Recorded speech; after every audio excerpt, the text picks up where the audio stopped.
Shalom, this is Mark and Polly Webb, and for those of you that know us, know that we have a passion for understanding biblical astronomy.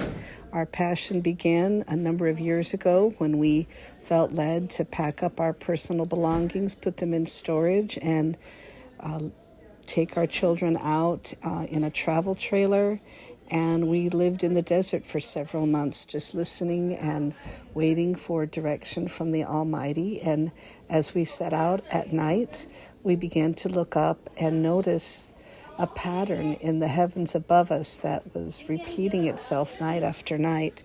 As we recalled Psalms 19, it began to bring clarity that the heavens proclaim a message nightly, and their message goes out throughout all of the earth. And that message has been a great blessing to us as we have begun to understand the message that the heavens proclaim nightly. We begin to see the heavens as a timepiece, like objects on a clock that hands moved through. We began to look at the hands on that clock as the sun, the moon, the moving stars that began to travel through constellations. We picked up a book written by E.W. Bullinger, written in the 1800s, A Witness in the Stars, that gave us a greater understanding on how to understand the constellations. And by understanding the names of the stars in the constellations, we understood that they formed a picture that began to share something with us about the coming Messiah. The gospel message that was written in the heavens was placed there on day 4 before mankind was even created.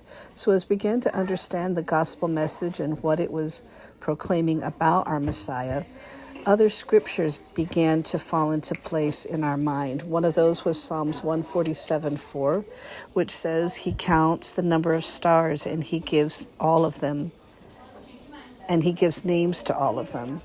Another one was Isaiah 40:26, which says, lift up your eyes on high and see who has created these stars. The one who leads forth their host by number. He calls them all by name because of the greatness of his might and the strength of his power. Not one of them is missing. By the strength of his power, not one of them is missing. So we began to ponder these scriptures and see, what is this message? What is this gospel message written in the heavens? We knew that the shepherds looked to the heavens and they were able to tell the coming of our Messiah, the birth of the King, and the location of where he was going to be birthed at.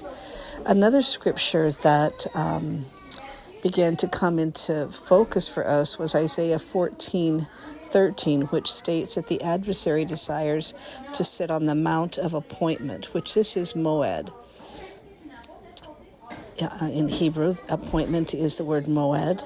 By the mighty right hand of Yahweh, his enemies desire to rule over his appointed times, or his Moed, and they will not succeed. So as we began to see that there is appointed times that Genesis 1:14 calls out, let there be signs in the expanse of the heavens to separate the day and the night, and let them be for signs and for seasons and for days and years.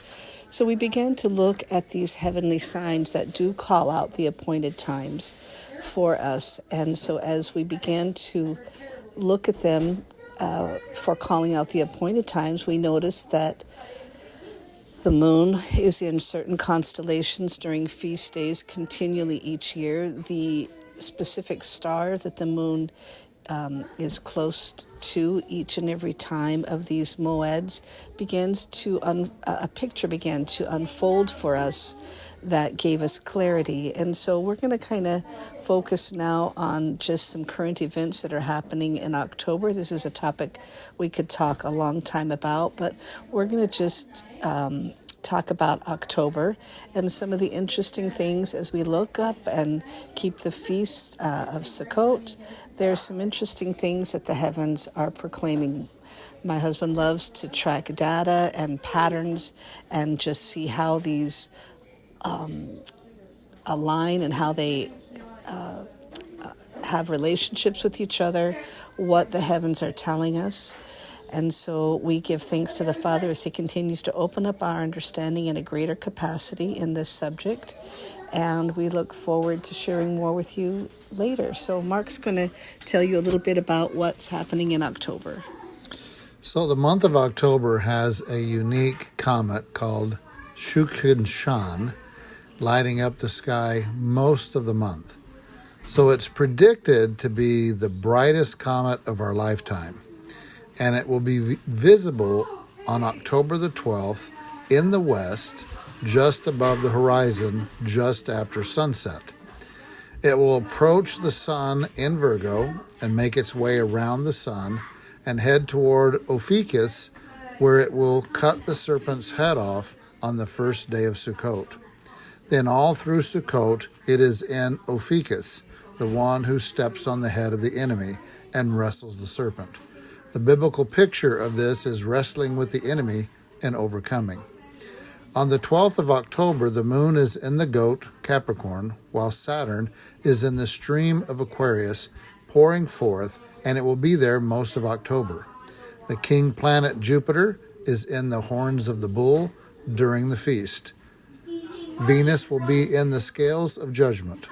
These are some of the places that the heavens are showing us where these witnesses and these servants are telling us the glory of God and are sharing with us where these are at during the feast dates.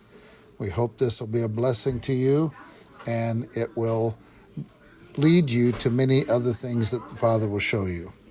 We encourage you all to step out of your homes and look up, begin to identify the constellations, because the stars that form that constellations all have a name, and when we put those names together, they form a picture of the gospel story. And so where these particular moving heavenly bodies, whether they be planets or the moon, where they appear during these set-apart days are significant, and our desire is to understand more about the meaning of these things. And so we look forward to having you join us in looking up and watching, and just to anticipate what the Father will show all of us in the coming days, as we know the Scripture tells us, look up, our redemption draws nigh.